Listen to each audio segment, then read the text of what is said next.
Hello my dear students, welcome to Dream Classes. और आज हम लोग फिर से पढ़ेंगे इम्पॉर्टेंट शॉर्ट क्वेश्चंस। जी हाँ स्टूडेंट्स, बीच बीच में आपको पता है कि हर एक 2-3 क्लास के बीच में हम एक स्पेशल क्लास रखते हैं और वो क्लास होता है फिजिक्स के शॉर्ट क्वेश्चंस का। जी हाँ स्टूडेंट्स, सभी लोग जल्दी जल्दी से लाइव आ जाइए। आज हम लोग अध्याय 3 का जो भी इम्पोर्टेंट शॉर्ट क्वेश्चन है, हालांकि हम इसको 16 लिखेंगे बिकॉज 15 क्वेश्चन हमारा हो गया है, ठीक है। तो इसको हम लोग क्या करते हैं, 16 लिख देते हैं यहाँ पे, ठीक है। ये 16 हो जाएगा, नेक्स्ट वाला जो होगा वो 17 हो जाएगा हमारा। यानी रीज़न ये है 16 लिखने का क्योंकि 15 क्वेश्चंस हो गया है। अगर आपने नहीं देखा है तो वो चीज़ें आपको ड्रीम क्लासेस पे मिल जाएगा आपको टोटल, ठीक है। पीछे जाइए, होम पेज पे आपको सारा मिल जाएगा, ठीक है। प्लेलिस्ट भी बना हुआ रहता है। तो चलिए आज हम लोग 16 नंबर से शुरुआत करते हैं। 15 क्वेश्चन हमारा हो गया है, 15 इंपॉर्टेंट शॉर्ट क्वेश्चन हमारा हो गया। आज हम लोग 16 से शुरू करेंगे और ये हमारा 16 नंबर जो है वो डिनोट करता है अध्याय 3 को, गॉस थ्योरम। बच्चे काफ़ी कंफ्यूज होते हैं कि सर इलेक्ट्रोस्टैटिक्स में तो 2 ही टॉपिक पढ़ना है। जी हाँ, इलेक्ट्रोस्टैटिक्स में 2 ही चैप्टर पढ़ना है, बट हमने क्या कर दिया कि छोटे छोटे एरियाज़ को हमने एक चैप्टर बना दिया। जैसे हमारा विद्युत आवेश और क्षेत्र चैप्टर 1 उसको कर दिया, विद्युतीय विभव और तीव्रता ये दोनों मिलाकर हमने 2 चैप्टर में कन्वर्ट कर दिया। गॉस प्रमेय 3, कैपेसिटर संधारित्र 4, ठीक है। तो आज हम लोग पढ़ेंगे गॉस का प्रमेय और इसके कुछ अनुप्रयोग, जिसके कुछ इंपॉर्टेंट शॉर्ट क्वेश्चंस, ठीक है। इसके हम जो है कुछ इंपॉर्टेंट शॉर्ट क्वेश्चंस का सॉल्यूशन करने वाले हैं। बहुत मज़ेदार क्लास है, सभी लोग जल्दी जल्दी से जुड़ जाइए हमारे साथ, ठीक है। और कल से हम लोग जो हमारा चल रहा था टॉपिक वही आगे बढ़ाएंगे। आज शॉर्ट क्वेश्चंस का क्लास ले लेते हैं, करें शुरू। जैसा कि आपको स्क्रीन पे दिख रहा है, 12 physics exercise 3 short question, VVI short question. Question number 16 से हम शुरुआत करेंगे और जो 16 नंबर क्वेश्चन है वो हमारा है गॉस थ्योरम, ठीक है। सॉरी, हाँ, गॉस थ्योरम में जो हमारा टॉपिक है इलेक्ट्रिक फ्लक्स, आपने नाम सुना होगा, विद्युतीय फ्लक्स को परिभाषित करें। ये बहुत ही इंपॉर्टेंट शॉर्ट क्वेश्चन है, मे बी ये आपको पेपर में पूछ भी सकता है, ठीक है।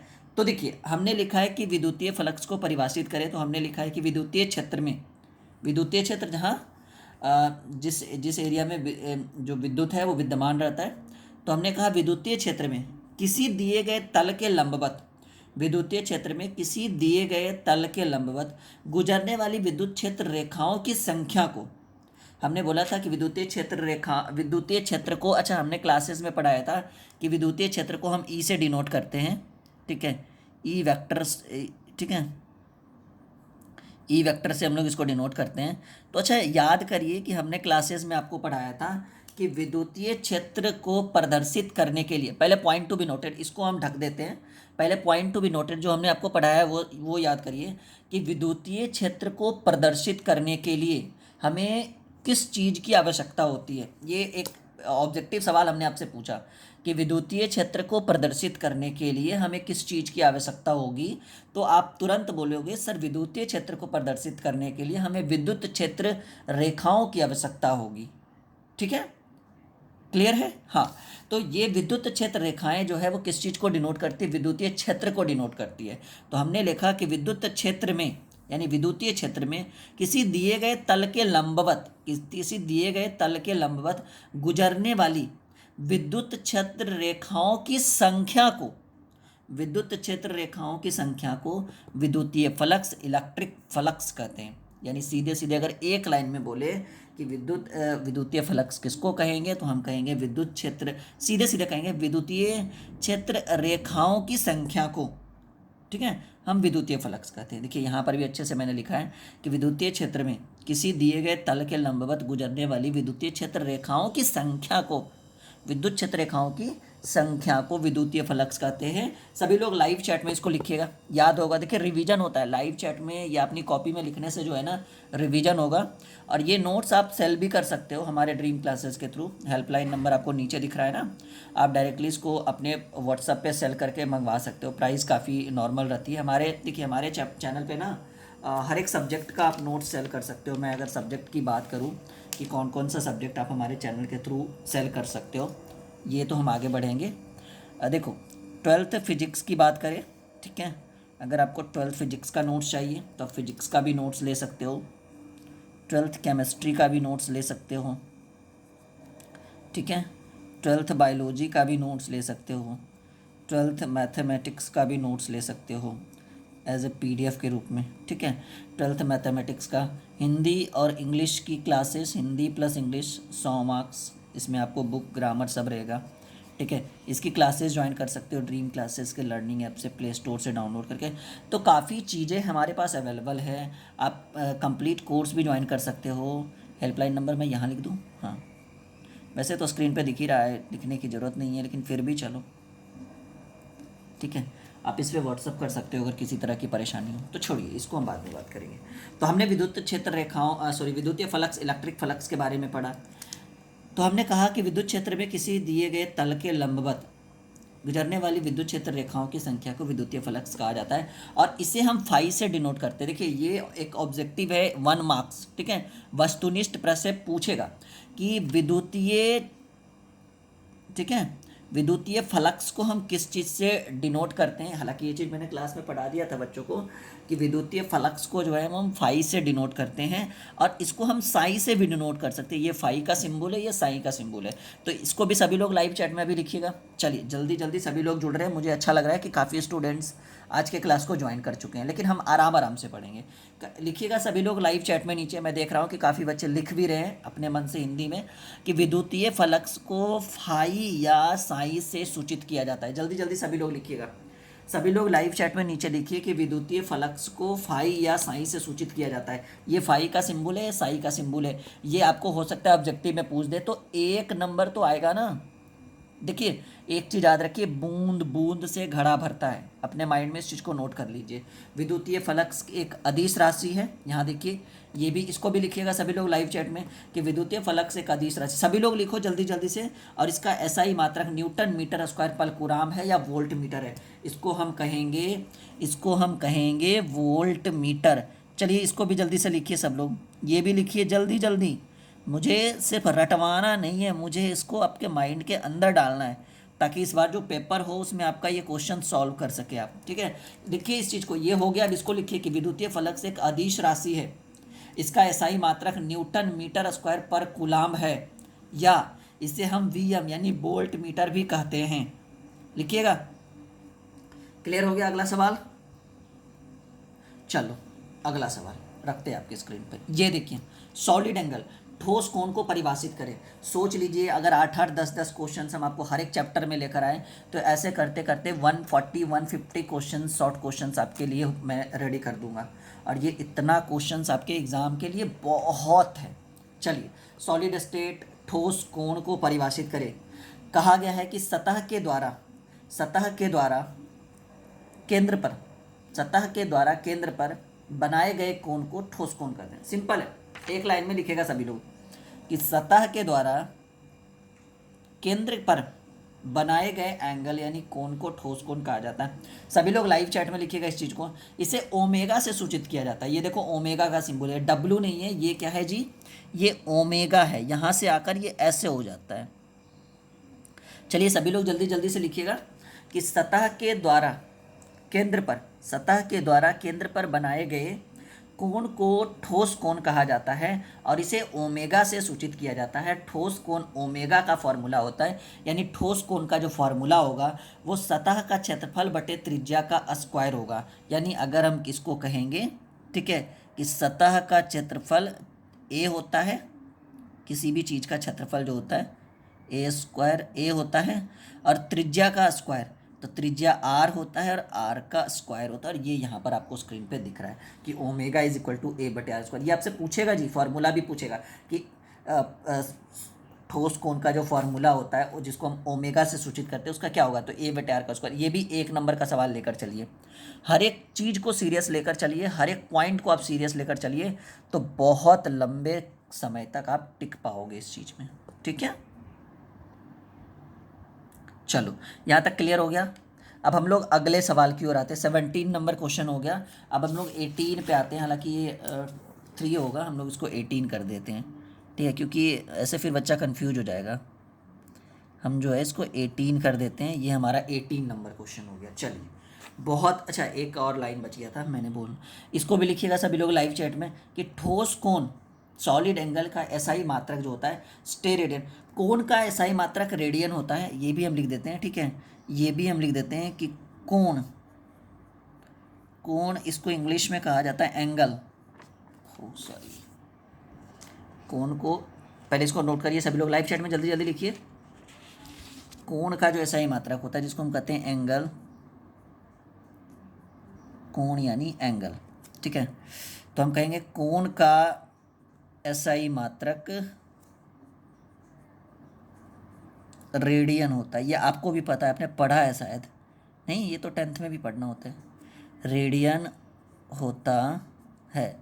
लेकिन ठोस कोण का पूछे, कोण का रेडियन, ठोस कोण का SI मात्रक स्टेरेडियन होता है। तो 2 क्वेश्चन हो गया, लिख लिया सब लोगों ने लाइव चैट में इस चीज़ को। Ready for the next question. Okay, Gauss theorem, सबसे लाजवाब क्वेश्चन, सबसे इंपॉर्टेंट क्वेश्चन जो बोर्ड के प्रीवियस ईयर्स क्वेश्चनों में पूछा गया। देखिए यहाँ पर VVI का सिंबल है। करें, किसी बंद तल से होकर गुजरने वाली कुल विद्युतीय फ्लक्स का मान तल के अंदर उपस्थित कुल आवेशों का 1/ε0 गुना होता है। ये चीज़ मैंने पढ़ा दिया है, ये तो बस फॉर्मेलिटी है कि चलो भाई शॉर्ट क्वेश्चंस हम लोग करवा रहे हैं बच्चों का, तो शॉर्ट क्वेश्चंस इंपॉर्टेंट होते हैं, तो चलो भाई कर लेते हैं, ठीक है। गॉस थ्योरम, गॉस का प्रमेय को परिभाषित करें। हमने कहा किसी बंद तल से होकर, किसी बंद तल से होकर गुजरने वाली कुल विद्युतीय फ्लक्स का मान तल के अंदर उपस्थित कुल आवेशों का 1/ε0 गुना होता है, जहाँ ε0 जो होता है वो मुक्त आकाश के स्थान की परावैद्युता होती है। इसे ही हम गॉस का प्रमेय कहते हैं, गॉस का नियम कहते हैं, ठीक है। नोट करिएगा इसको अपनी कॉपी में। हमने इस चीज़ को पढ़ा दिया, हम इस पर ज़्यादा डिस्कस इसलिए नहीं करें क्योंकि हमने इस चीज़ को क्लासेस में करवा दी है। गॉस थ्योरम हमने अच्छे से पढ़ा दिया है बच्चों को, ठीक है। और हाँ, ड्रीम क्लासेस के ऐप पर अगर आपको एक कंप्लीट कोर्स ज्वाइन करना है, अभी से आप आराम से 4-5 महीने में पूरा कोर्स पढ़ सकते हो। हाँ, और कोर्स की खासियत ये है कि आपको जब भी आप ज्वाइन करिएगा ना हमारे कोर्स को, तो बिल्कुल शुरू से पढ़ाया जाएगा। जी हाँ, शुरू से आपको वीडियो लेक्चर्स मिलेंगे, शुरू से नोट्स मिलेगा, शुरू से शॉर्ट क्वेश्चन, शुरू से लॉन्ग क्वेश्चन और शुरू से ऑब्जेक्टिव मिलेगा, प्रीवियस ईयर क्वेश्चन, और साथ में साथ आपको टेस्ट सीरीज भी प्रोवाइड की जाएगी। इसी तरह का नोट्स रहेगा कोर्स के अंदर और वीडियो के लेक्चर्स रहेंगे। तो हमने कहा किसी बंद तल से होकर, आपने पढ़ा है ना। अच्छा, हमने गॉस के प्रमेय में क्या पढ़ाया था? हमने पढ़ाया था कि गॉस का प्रमेय सिर्फ बंद पृष्ठ के लिए ही लागू होता है। यानी अगर गॉस का प्रमेय उसी जगह लागू होगा जहाँ जो पृष्ठ है, जो सतह है, वो बिल्कुल बंद होगी, ठीक है। हमने पढ़ाया था आपको पेपर में, क्लासेस में, वीडियो में, लेक्चर में, लाइव क्लास में, कि गॉस का प्रमेय तभी लागू होगा जो पृष्ठ होगा वो बिल्कुल बंद होगा। तो हमने कहा किसी बंद तल से होकर गुजरने वाला कुल विद्युतीय फ्लक्स का मान तल के अंदर उपस्थित कुल आवेश का 1/ε0 गुना होता है, जहाँ हम ε0 मुक्त आकाश की परावैद्युता होती है, और इसे हम गॉस का प्रमेय कहते हैं। क्लियर है? 18 नंबर हो गया। अब हम इसको 19 कर देते हैं, ठीक है। इसको हमने कर दिया 19 नंबर क्वेश्चन। और 19 नंबर जो क्वेश्चन है वो हमारा है, बहुत अच्छा सवाल ये भी है, काफ़ी पूछता है, हालांकि इतना प्रीवियस ईयर्स तो नहीं है, बट बहुत इंपॉर्टेंट है। इसके बाद वाला भी जो क्वेश्चन है वो हम काफ़ी अच्छा लेकर आए हैं आपके लिए। सवाल है कि भवन की चोटी पर लगी नुकीली धात्विक छड़ तड़ित आघातों से भवन की सुरक्षा करती है, कैसे? अच्छा, पहले इस क्वेश्चन को शुरू करने से इसकी वैल्यू समझिए। आपने कभी वो देखा है, जो बारिश होती है तो बिजली चमकती है, तो बिजली गिरती है, तो बिजली गिरती है तो हम लोग क्या करते हैं ना, उसके बचाव के लिए जो हम लोग घर बनाते हैं, तो घरों के निर्माण के समय जब घर का सबसे ऊपर वाला सतह होता है ना, उसमें क्या हम ऐसे नुकीली टाइप का छड़ का एक किला लगा देते हैं, ऐसे करके छड़ लगा देते हैं। लोगों का कहना है, बुजुर्ग कहते थे, मतलब पिछली मतलब हम लोग अपने बुजुर्गों से सुनते हैं, बड़े बूढ़ों से, कि इसको ऐसे लगा देने से ना जो बिजली गिरती है वो इसी के ऊपर इफेक्ट करती है, यानी घर की सुरक्षा करती है, भवन की सुरक्षा करती है। ऐसा आपने सुना है कि छड़ लगा देने से ऊपर अगर बिजली वगैरह गिरे तो बिजली का जो गिरना जो है वो पूरे घर को इफेक्टेड नहीं करता है, बहुत कम एरिया को इफेक्ट करता है। ऐसा आपने भी सुना होगा। तो जो टॉपिक हमारा टॉपिक है कि भवन की चोटी पर, सही सुना है ना? हाँ, आपने सुना होगा, बहुत सारे बच्चे बोल रहे हैं हाँ सर सुना है। भवन की चोटी पर लगी नुकीली धात्विक छड़ तड़ित आघातों से भवन की सुरक्षा कैसे करती है, ठीक है। और न्यूमेरिकल की क्लास में बहुत सारे बच्चे बोल रहे थे समझ में नहीं आ रहा, नॉर्मली है, एक बार फिर से उसको देखिए, आ जाएगा समझ में। तो हमने कहा कि जब कोई आवाश्वित बादल जब कोई आवेशित बादल भवन के ऊपर से गुजरता है तो वह प्रेरण द्वारा छड़ के ऊपरी सिरे पर विपरीत आवेश उत्पन्न कर देता है। सभी लोग लिखेंगे इसको, लाइव चैट में लिखेंगे, ये पूछेगा आपको। हमने कहा कि जब कोई आवेशित बादल भवन के ऊपर से गुजरता है तो वह प्रेरण द्वारा छड़ के ऊपरी सिरे पर विपरीत आवेश उत्पन्न करता है तथा इस सिरे के नुकीली होने के कारण इस पर आवेश का पृष्ठ तनाव अत्यधिक होता है। आपने पढ़ा है कि नुकीली होने से, स्पेस कम होने से पृष्ठ तनाव जो है वो अधिक होता है तथा यह आवेश शीघ्रता से विसर्जित होकर बादल के विपरीत आवेश का निराकरण कर देता है। यानी इसके ऊपर कोई इफेक्ट नहीं पड़ता है। मतलब सीधे सीधे कहिए कि जब छड़ ऐसे लगी हुई रहेगी ना, और आवेश जब बादल का जो आवेशित बादल जब इस पर आकर टकराएगा तो इसका जो एरिया है, इसका जो सतह है वो काफ़ी कम होने के कारण ये जो है, ये बादल जो है आवेशित बादल कम इफेक्टेड करेगा और ये वापस लौट जाता है। ठीक है, मतलब इस पर ज़्यादा इफेक्ट नहीं पड़ पाता। इस कारण से घर का जो एरिया है वो बिल्कुल अच्छा बच जाता है। एक बार फिर से थोड़ा फास्ट करते हैं, सभी लोग लिखेंगे जल्दी जल्दी से कि जब कोई आवेशित बादल भवन के ऊपर से गुजरता है तो वह प्रेरण द्वारा छड़ के ऊपरी सिरे पर विपरीत आवेश उत्पन्न कर देता है और इस सिरे के नुकीली होने के कारण इस पर आवेश का पृष्ठ घनत्व अत्यधिक होता है तथा यह आवेश शीघ्रता से विसर्जित होकर बादल के विपरीत आवेश का निराकरण कर देता है। इसको सभी लोग अपनी कॉपी में भी नोट करिएगा, बहुत इंपॉर्टेंट है। गॉस थ्योरम, ये गॉस का प्रमेय, ये भी बहुत इंपॉर्टेंट है। और एक सवाल और, जैसा कि आपको पता है कि जो हम शॉर्ट क्वेश्चंस करवाते हैं उसमें हमारा टारगेट रहता है 5 क्वेश्चन। जी हाँ, 5 क्वेश्चन हमारा टारगेट रहता है। ठीक है, क्लियर है? चलिए अगला लिखिए, सभी लोग लिख दिए इस चीज़ को। अगर आप हैंड रिटन नोट्स परचेज करिएगा ना तो यही नोट्स हम आपको देंगे इस तरह से। ठीक है, बना बना के।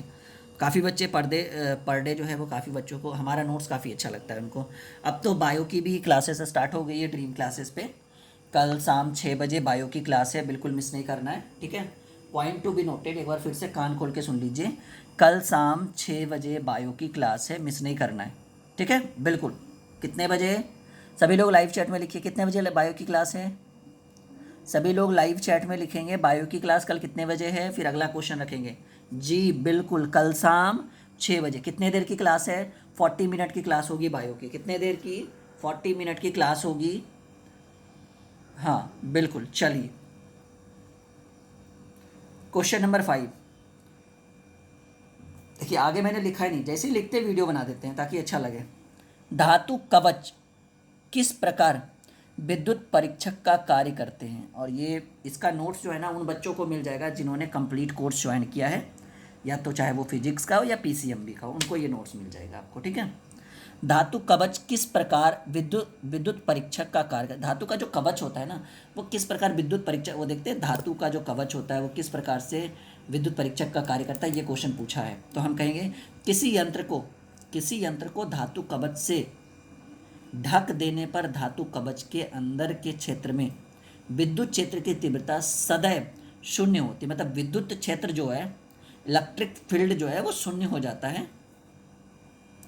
और विद्युत बल रेखाएं धातु के कवच के बाह्य पृष्ठ पर आकर समाप्त हो जाती, मतलब वो उससे बाहर नहीं निकल पाता है।